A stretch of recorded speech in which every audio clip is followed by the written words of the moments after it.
Hey, my name is Joce. My pronouns are they, them. That means that I am not male or female or masculine or feminine. And that is a very important part of my GSA recovery. I'm a compulsive eater, and I am grateful to be, as of this moment, 1,328,411 minutes abstinent because apps.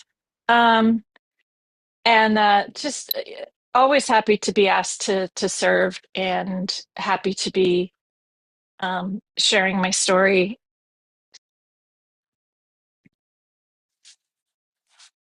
I'm disabled, and that means that I may need to move around a bit as I'm sitting here. So if I adjust, if I disturb anyone, I can always turn off my camera if it's too much, and turn it back on when I'm settled. But it's important for me to be able to do. So hmm, when I was maybe like 2, maybe 3 years old, my mother was awakened from her bedroom that was off the kitchen to the sound of some scraping noise.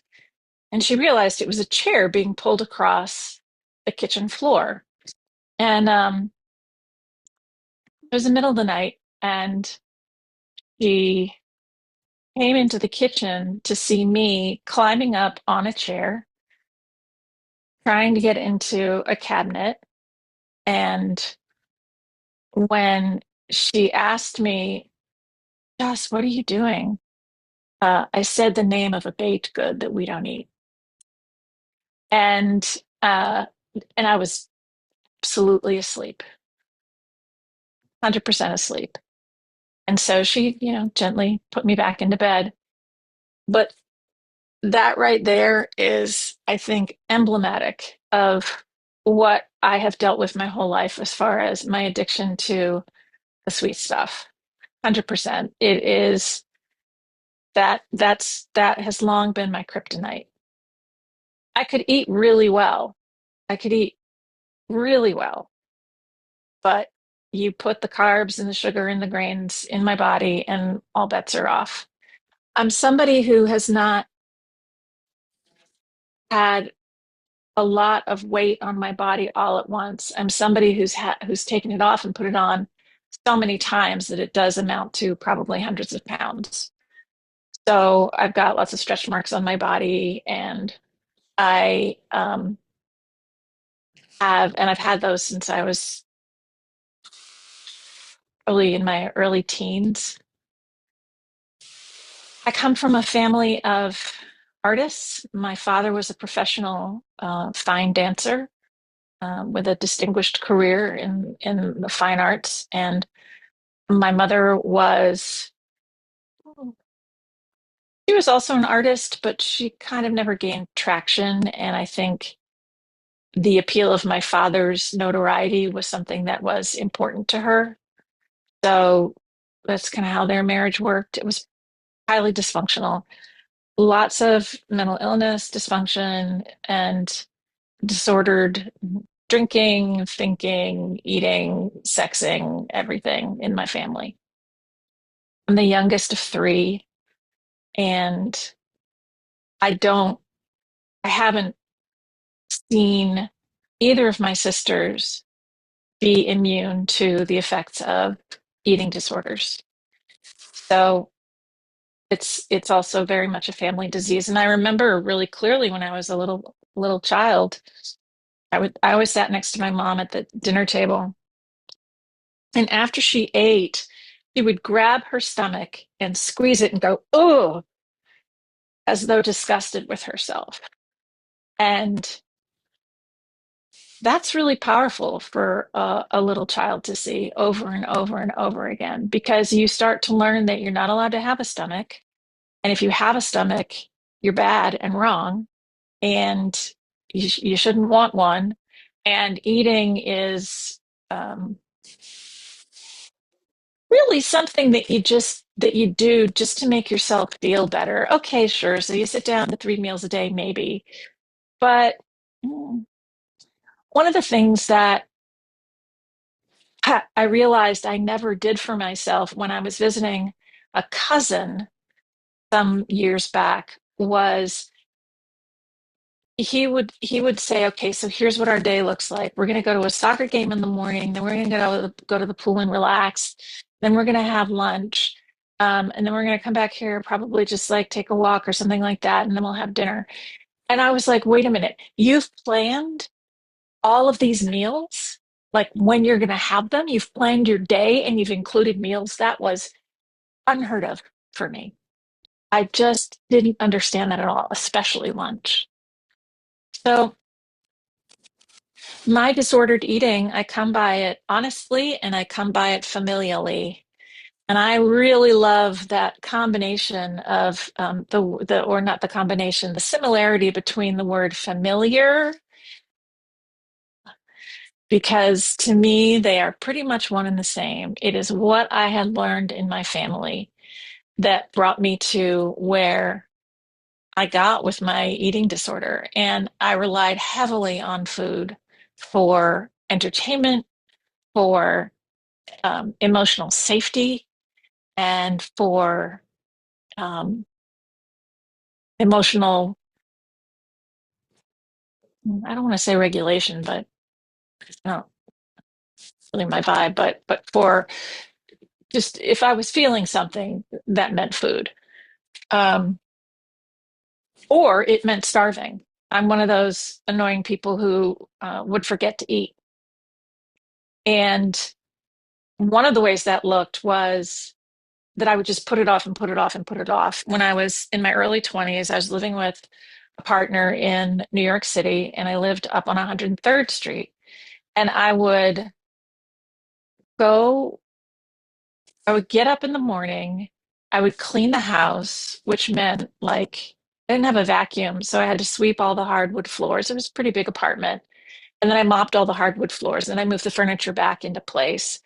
And then I would walk 50 or so blocks downtown to Midtown to go to the gym, and I would work out for, 40 minutes or something.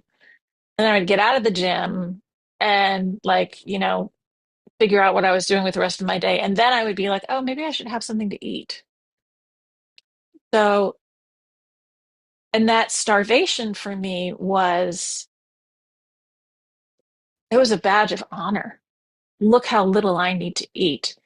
And again, in my family and in this culture, someone with this body and with this appearance is valued and prized for their thinness. And that was how my life was. I modeled in New York. Um, I uh, I just wanted to be thin. I wanted to have no cellulite. I wanted to, all that stuff. Then I would be okay. Then I would be a good person. Then I would be worthy of love. In 95, I got sober from drugs and alcohol. And maybe like a year or so after that, a friend of mine from my home group in New York started GreySheeters Anonymous and went from eating, a pint of the frozen stuff every night to three weighed and measured meals a day and looking fucking fantastic. I mean, she was beautiful anyway, but like then she had lost all this weight. And I was like, oh my God, such a beautiful human being. And I knew back then the gray sheet was my destiny. I knew it. I come out to California in 2020, and sorry, in '02, and start realizing that, yeah, I really need to do something about my food. I went to Overeaters Anonymous. It just was not structured enough for me. I went to Food Addicts Anonymous. It was too restrictive. And finally, after listening to my best friend on the East Coast talk about his gray sheet recovery for 2 years, 3 years, I was like, all right, let me try this. And of course, I said, can you just give me the gray sheet? He's like, nope, comes with a sponsor. And I was like, eh. So I went on there's only one local meeting in California, I think. Maybe there's another one now, but at the time there was only one. And this was 2021. And I saw somebody there that I knew from another fellowship, and I was like, oh, cool. So I asked that person to be my sponsor, and they sponsored me for a while, and that was super excellent and awesome. And I started to understand that I don't have to make food decisions by myself. One of the hallmarks of my childhood was isolation, and not only the feeling that I was unloved, unlovable, and unloving, but that no one was coming to help me. And there's this real primal fear that I have of, and I see I'm at 4:23, Anna. I had this real primal fear that at some point they were just going to be done with me and they were going to leave me outside on the front stoop in our tiny New England town in the winter with no shoes and no clothes. And that was just going to be how I died. So that fear and that deep inside sense of worthlessness plagued me through my beautiful, long, slow recovery in all of my programs. I'm in five. And now today, starting to weigh and measure was difficult because I was like, I did the um the raw stuff that we have to have, and I was like, that's a whole lot. And I learned quickly that I could get much heavier stuff to put in my raw food so that it didn't feel unmanageable. And the other thing I learned is that I could have artificial sweeteners, and that's been very important to my recovery because, especially early on, I felt I was so scared of being or feeling deprived. And I don't feel that way. My food is gorgeous. It is gorgeous. I mean, I don't have number ones or number fives very often. Most of my meals are number tens because I get to nourish myself. So food isn't, food has gone from being a reward and a placator and a punishment and entertainment to when I am putting this food, preparing this food and putting it in my body, I am loving myself thoroughly in a way that I couldn't have imagined when I was growing up. I love what I get to eat. And the sponsor that I started with is not the sponsor that I have now. The sponsor that I have now asked a mutual friend for my number because I had shared on a meeting that I'm not doing this if I don't get to be thin. And that's my baggage. That doesn't have to be anybody else's truth, but that's my baggage. And I'm totally okay with that. And maybe someday my body's going to change. I don't know. But all I know is that when she called me and she was like, "Oh my God, I identified with you so much." I was like, "Can you be my new sponsor?" My other sponsor and I are kind of on the outs. She was like, "I haven't sponsored anybody, but yeah." And her sponsor, I don't know who her sponsor is. I just know that her sponsor is like, been in the program for decades. And um, so I feel so cared for and so loved and delighted and surprised by the ways that I get to connect with other people in this program. I'm not great at making the 3 calls a day. I don't usually do it, but I'm in touch and I'm in regular meetings. Watertown is my home group. I love Watertown.